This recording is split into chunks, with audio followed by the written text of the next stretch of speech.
i-dry mo na sa itapa ba? Tapa. Tapa. Paano, sir? Kung may asin ka, itapa mo bilad sa araw. Tapain mo.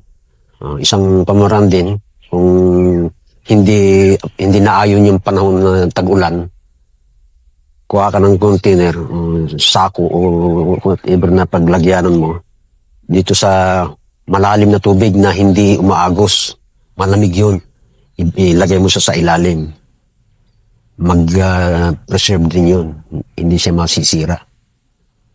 Kaya lang, be sure nga, sabi ko nga, yung hindi mapasok ng mga isda na maliliit, yung container mo na pinaglagyan.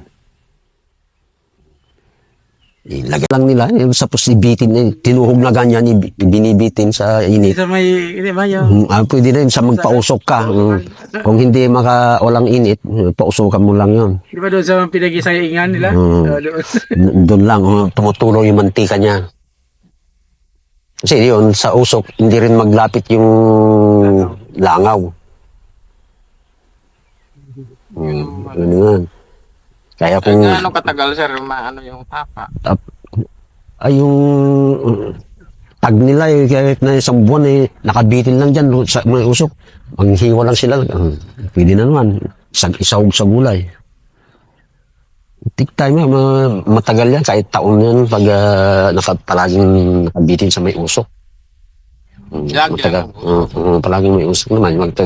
Ilagay mo lang dun sa may dapugan yun, sabi ko sa ingan. Palaging usok naman.